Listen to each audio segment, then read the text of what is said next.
Are you ready to open the door to fear? Then put on your headphones. I'm Azad, gone Chomchom. Tonight's real story comes from Rayhan. I was about 12 years old when my parents finally started trusting me enough to stay home alone. We lived in a quiet, peaceful little town, safe streets, friendly neighbors, and a place where nothing ever really seemed to go wrong. That's exactly why my parents felt comfortable leaving me by myself for the night. It was a weekend. My parents had gone out for the evening and left me dinner money, just enough for pizza and a night of video games. I was excited.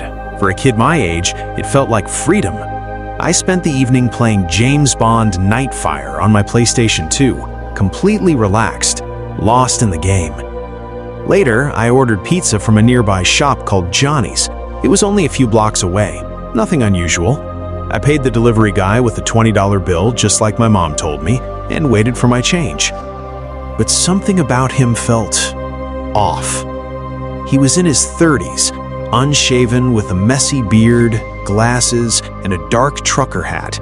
When he handed me the pizza box, he looked past me, into the house. Then he asked quietly, "Are you here alone?" It caught me completely off guard. I remembered what my parents told me about strangers, so I quickly said, "My parents are coming back soon." It wasn't the smartest answer, but I panicked. He didn't say anything else. He just gave me the change and left. I locked the door immediately. I ate my pizza in the kitchen, went back upstairs, and continued playing games. Everything felt normal again, or at least I thought it did. Hours passed. Around 11 p.m., suddenly I heard the doorbell ring. At first, I thought it was my parents coming home early. I ran downstairs quickly, but when I got to the door, I called out, "Mom? Dad?" There was a pause. Then a man's voice replied from the other side, "I need help. Can I use your phone?" My stomach dropped. I asked, "Who are you?" But he just repeated it again, louder this time. "I just need to use a phone." Something in my body told me not to open that door. I stood frozen, staring at it, afraid even to peek through the window. I stepped back, and then, bang! The knocking became violent. "Please, I need help," the voice shouted. And that's when I realized something terrifying. He wasn't just outside the house anymore. He knew I was inside. Footsteps, movement, waiting. I ran upstairs immediately and grabbed the house phone from my parents' room. My hands were shaking as I called my mom. When she answered, her voice was calm at first, until she heard me. Then everything changed. I told her there was someone at the door, someone who wouldn't leave. While I was still on the phone, I heard it again, the doorbell. Then knocking again, harder this time. And then silence, like the person was just standing there, listening. My mom's voice turned sharp and serious. She told me not to move, to lock myself in their room and stay quiet. She said they were calling the police immediately. I did exactly that. But then, from somewhere inside the house, I heard something open. A gate.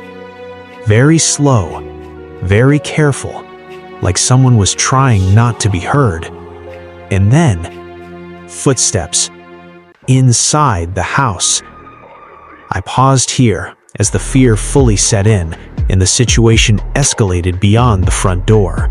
The moment I realized those footsteps were inside the house, something inside me broke. They were slow, careful, heavy enough that I knew this wasn't my imagination. I pressed the phone tightly against my ear and whispered, "He's inside!" On the other end, I heard my mom panic. Her voice rose sharply as she spoke to the police from another phone. I could barely understand her words, but I knew one thing. Help was coming, but not fast enough. The footsteps moved across the floor downstairs, then paused. Silence. A suffocating, unnatural silence. Then, The stairs creaked, one step at a time.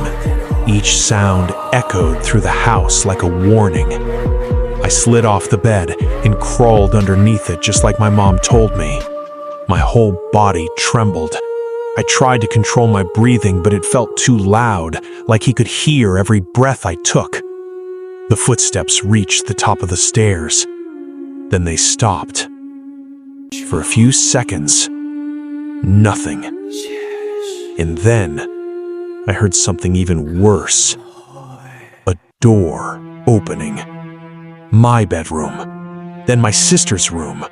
He was searching, slowly, methodically, like he knew I was there somewhere. I squeezed my eyes shut, praying he wouldn't come into my parents' room. But of course, the footsteps started again. Closer this time. Right outside the door. The doorknob rattled. Once. Twice. Then again, harder. I bit my hand to stop myself from making a sound. The lock held. Then came a soft knock. Not loud, not aggressive, just deliberate. Like he was playing with me. Like he knew I was right there on the other side. But he didn't say a word. That silence was worse than anything. He tried the doorknob one last time. Then, the footsteps slowly faded away. Back down the hallway, down the stairs, and then nothing. I stayed frozen under the bed, too afraid to move, too afraid to even whisper into the phone. Minutes felt like hours. Then finally, I heard loud footsteps again, but different this time. Heavier, faster, and voices. "Police! Stay where you are!" I almost didn't believe it. My mom told me through the phone, "They're there. You're safe. Go open the door." My hands were shaking so badly I could barely unlock it. When I opened the door, 2 officers stood there. More were downstairs searching the house. The back door had been left completely open. The sliding window in the den was completely open too. That's how he got in.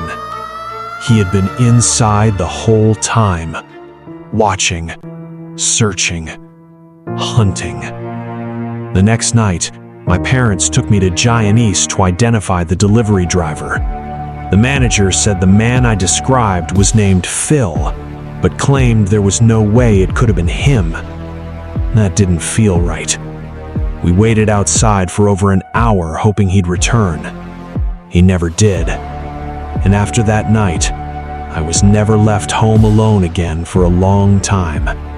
Even now, I still wonder, was it really just a coincidence? Or did that man at the door know exactly what he was doing from the very beginning? Before we get into the story, a quick question. Are you completely alone now? Did you turn off the lights in the house? Did your body shiver unknowingly? Yes, that's exactly what I wanted. If you're ready to dive into today's sea of fear, then subscribe to the channel to become a member of our family now and stay tuned by following. Let's start today's Gotcha incident.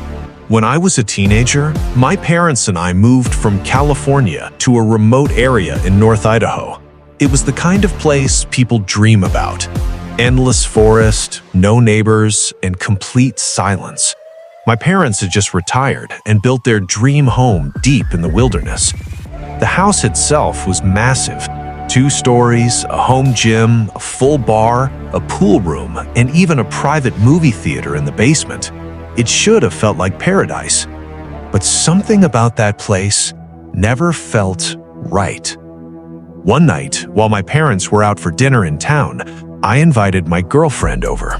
We planned to watch a movie and just relax. We went down to the basement theater and started watching Gladiator. Everything seemed normal at first, until it didn't. About halfway through the movie, I felt it, that sudden, overwhelming sense of dread. It came out of nowhere, like my body knew something my mind didn't. My heart started pounding, and I kept glancing at the large windows behind us that looked out into the pitch-black forest. The woods outside weren't just dark, they were consuming. No light, no movement, just a heavy, suffocating void. I tried to ignore it. I didn't want to scare my girlfriend. We kept watching the movie, but I couldn't shake the feeling that we were being watched. Not just randomly watched, but focused on. After the movie ended, I walked her upstairs and out to her car. The night air was cold and still, too still. When she drove away, the silence came rushing back like something alive. I turned to go back inside, and suddenly I remembered I had left the lights on downstairs. So I went back. That decision still haunts me. I turned off the theater lights first. Then I froze. My eyes drifted toward the large window facing the backyard. And that's when I saw him. A man, standing just outside the glass. He looked filthy, wild hair, dirty clothes, but it wasn't his appearance that terrified me. It was his face. He was smiling, not a normal smile, a wide, unnatural, almost inhuman grin. His eyes were wide open, unblinking, locked directly onto me. And in his hand, he was holding a knife. He slowly tapped it against the glass. Tap, tap, tap. Each sound echoed in the silent room like a countdown. I couldn't move. For a moment, I actually thought I was hallucinating, but then I stepped back into the bar room to turn off the lights there, and as the room went dark, I saw him again, this time at the sliding glass door, closer, much closer, only inches away from me, still smiling, still staring, still tapping. He didn't try to break in, he didn't speak, he just stood there, watching me. I backed away slowly and ran upstairs the moment I could move. And right as I reached the top, my parents walked through the front door. I looked at them and said something that didn't even feel real. I think I just saw a man outside with a knife. My mom's face went pale. My dad didn't say a word. He just turned and went straight for the gun safe. That was only the beginning, because that man didn't leave. My dad grabbed his rifle and stepped outside without hesitation. The door shut behind him with a heavy thud. And just like that, I was left standing there with my mom, both of us frozen in a thick, suffocating silence. Minutes passed. Too long. Every second stretched painfully as we waited for something, a shout, a gunshot, any sign that he had found the man. But there was nothing. Just the cold, empty stillness of the woods. Eventually, my dad came back inside. His face was tense, his eyes scanning everything. "He's gone," he said. "No footprints, no movement, no trace. Just darkness." The police were called, but when they arrived, they didn't find anything either. It was like the man had never been there at all. But I knew what I saw, and deep down, I knew he hadn't really left. That night, I couldn't sleep. Every creak of the house made my heart race. I kept staring at my ceiling, trying to convince myself it was over. Then, I heard it. Tap. A faint, metallic sound. Tap. Tap. Coming from below me. My bedroom was directly above the basement theater. The same room, the same window, the same place where I saw him.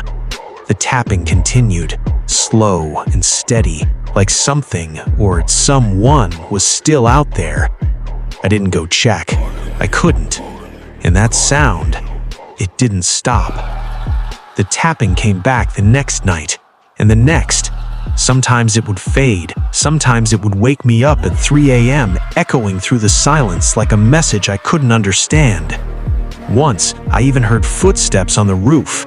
Light, dragging, unnatural, like something was crawling above me, watching, waiting. Weeks passed like this. The fear never left, it only grew. Then winter came, and the snow covered everything, thick, white, silent. My parents had to leave town for a few days, but this time, they were worried. Before they left, my dad handed me a shotgun. Just in case, he said. We also had a Rottweiler, normally calm, gentle, and quiet. But that night, everything changed. I was sitting in the living room when I heard it. Crunch. Slow footsteps in the snow outside. Heavy, deliberate, not random, not passing by. Circling. The dog stood up instantly, his ears locked forward. Then came a low, deep growl I had never heard before. And then he exploded into barking, loud, aggressive, relentless. He was staring at the front door. Something was there. Then came the knock. Slow, hollow, almost mocking. I didn't move. I didn't make a sound. I just held the shotgun tightly and waited. The dog kept barking, but I stayed completely still. I didn't want whoever was outside to know I was alone. The next morning, I stepped outside, and what I saw made my stomach drop. Footprints. Fresh, human footprints in the snow. They circled the entire house, every window, every door, like someone had walked around, watching, studying, searching, looking for a way in. That night, I couldn't take it anymore. The tapping came back, louder this time. I grabbed the shotgun and stepped out onto the second-floor deck.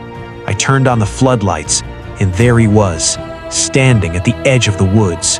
The same man, the same twisted smile, the same dead, unblinking eyes. And in his hand, the knife. I raised the shotgun and shouted, "If you don't leave, I'll shoot!" He didn't react, not even a flinch. He just stood there staring, smiling, like he wasn't afraid at all. So I fired a warning shot into the air. The sound shattered the silence. This time, he reacted. He stepped back, slowly, but never turned around, never broke eye contact. He just backed into the darkness, disappearing into the trees. That's when I made my final move. I ran downstairs, opened the door, and released the dog. He sprinted into the woods like a shadow, barking and growling like something possessed. I had never seen him like that before. And after that night, the tapping stopped, the footsteps stopped. The man never came back. But sometimes, when the house is too quiet, I still feel it. That same feeling, like something out there is still watching. Are you sitting alone in the dark listening? Is your body getting cold? Then stay with us. If you are new, subscribe or follow now and press the bell icon, because you could be the next victim of our world of fear. Let's get started. This happened in March of 2022, during spring break. I was in my second year of college when 6 of us decided to rent a cabin deep in the woods of South Carolina. It was supposed to be a fun getaway. No stress, no classes, just a few nights of drinking, music, and escaping reality. There were 4 of us guys, me, Matt, Chris, and Tyler, and 2 girls, Jess and Sarah. We'd all been close since freshman year, so the trip felt like a perfect idea. At least, at first. The cabin we rented was suspiciously cheap for how big it was. 2 stories, wraparound porch, private land near a lake. It sounded perfect. But the owner, there was something off about him. When we spoke on the phone, his voice was low and strange. Before hanging up, he said something that stuck with me. Don't go too deep into the woods. There's old stuff out there. Wells, broken fences, things you don't want to run into. We laughed it off. Big mistake. The drive took hours. Eventually, GPS stopped working completely. The last stretch of road was nothing but dirt and gravel, surrounded by thick trees that seemed to close in tighter the deeper we went. When we finally arrived, the mood changed instantly. The cabin didn't look like the pictures. It was older, dirtier. The windows were fogged and stained. Some shutters hung loose, barely attached, and there was a faint smell in the air, something like damp wood mixed with rot. Still, we ignored it. We joked around, unloaded our stuff, and started drinking by sunset. The first night went mostly normal. We grilled outside, played music, laughed, and tried to keep the energy high. But by 11 p.m., something shifted. The forest around us felt wrong. Not just dark, empty. The porch lights barely reached a few feet out. Beyond that, there was nothing but pure blackness. No bugs, no wind, no sound at all. Just silence. Heavy, unnatural silence. We went to sleep around 2 a.m. I had a small room on the ground floor, right next to the kitchen. It had one window facing directly into the woods.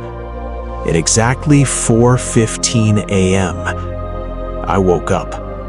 No noise, no dream, just awake.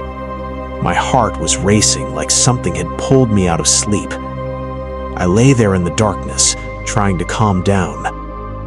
Then I heard it. Tap, tap, tap. Soft, slow, not mechanical, not random. It sounded like fingers. I turned my head slowly toward the window, and that's when I saw him. A man, standing right outside. His face was pressed close to the glass. Pale skin, messy hair, bare chest. His mouth hung slightly open, like he was breathing through it. But his eyes were wide, unblinking, locked directly onto me. Tap, tap, tap. His fingers touched the glass again, slowly, deliberately, like he was enjoying it, like he was playing with me. My body froze. I couldn't move. I couldn't speak. The tapping got faster, more impatient, more excited. I forced myself to whisper, "Matt." He was asleep on the couch just outside my room. No response. "Matt," I said again, louder this time. He stirred, sat up, looked at me, then followed my shaking finger toward the window. The moment he saw the man, everything exploded. Matt jumped up so fast he knocked over the table beside him. The loud crash shattered the silence, and just like that, the man disappeared. Gone, like he was never there. Matt ran outside and turned on the porch light. Nothing. No movement. No sound. Just darkness. But I knew one thing for sure. That man wasn't lost. He wasn't confused. He wasn't just passing by. He was watching us. And deep down, I knew he would come back. The moment that man vanished from the window, the entire night changed. Matt stood outside scanning the darkness, but it was useless. The forest had swallowed him whole. It was like he had never existed. But we knew better. We all woke up after that. No one laughed anymore. No one made jokes. The fear had settled in, heavy and undeniable. Tyler tried to brush it off. Probably just some drunk local. he said. Chris shook his head. No, that guy wasn't normal. I didn't say anything because I knew the truth. That man didn't look lost. He looked hungry. We pushed furniture against the doors and windows. No one wanted to sleep alone, so we stayed together in the living room. A few of us stayed awake while the others tried and failed to sleep. Nothing else happened that night, but the silence outside felt worse than before, like something was waiting. Morning came, and with it, proof. We stepped outside carefully, scanning the area. That's when we saw them. Footprints. Bare, human footprints. Clear as day, they circled the entire cabin, every window, every door, even the small upstairs bathroom window. Whoever it was, he had walked around the cabin all night, watching, studying, looking for a way inside. That should have been enough for us to leave, but we didn't. We were stubborn, and that mistake nearly cost us everything. Night 2 felt different from the start. The fun was gone. No loud music, no careless laughter, just tension. Jess refused to drink. Chris kept a hunting knife on him the entire time. Every single one of us kept glancing toward the woods, expecting to see something staring back. Because now we knew something was out there. Before going to sleep, we double-checked everything. Doors locked, windows shut, lights off. We thought we were safe. We were wrong. Around 3:30 a.m., Matt got up to grab water from the kitchen. A few seconds later, he froze. Then, he whispered my name. I could hear something in his voice. Fear. Real fear. I got up and walked toward him. "What's wrong?" I whispered. He didn't answer. He just pointed. I followed his finger toward the kitchen, and my heart stopped. There was someone standing inside. The same man. He was in the kitchen, naked, his skin covered with long, raw-looking scratches like he had been crawling through thorns or something worse. He stood there in front of the fridge, completely still. Then, slowly, he began to sway, back and forth, like he didn't understand where he was, like he didn't belong in this world. None of us moved, none of us spoke. We just stood there, frozen, watching him. Chris tightened his grip on the knife. Sarah picked up the fireplace poker. I grabbed the closest thing I could, a small pocket knife. Matt slowly reached for the light switch. Click. The lights came on, and just like that, he was gone. The back door was wide open, unlocked, no damage, no sound, nothing. He had been inside the entire time, silently, watching, waiting. We didn't hesitate. Within 20 minutes, we grabbed our essentials, phones, wallets, keys, and ran. No packing, no second thoughts. We got in the cars and drove as fast as we could until we reached a signal. When we finally spoke to a sheriff at a roadside diner, he didn't look surprised, not even a little. He just nodded and said, "Yeah, we've had problems out there. People living in the woods. Not all of them are right in the head." We told him everything, the footprints, the window, the man inside the cabin. He didn't question it. That's what made it worse. A few days later, the cabin listing disappeared. Gone from every rental site. No explanation, no refund, no follow-up, nothing. And to this day, we don't talk about that trip anymore. But sometimes, late at night, when everything is quiet, I still see his face pressed against the glass, smiling, watching, waiting. And I can't help but wonder, what would have happened if we stayed one more night. Tonight's chilling incident ends here. But remember, just because the story is over doesn't mean the mystery is. What daylight hides, darkness keeps alive. And that darkness is closer to you than you think. If you want to stay connected to this world of shadows, make sure to subscribe to our YouTube channel right now and press the bell icon. Also, follow our Facebook page so you don't miss any strange or thrilling katana. If you're new here, become a part of our God Chomchom family, if you dare. Every subscription and every follow inspires us to uncover even more terrifying truths. We'll see you again in the next video. Goodbye for now, but try to sleep carefully tonight, because who knows, are the shadows around you really still, or is something happening without you even noticing?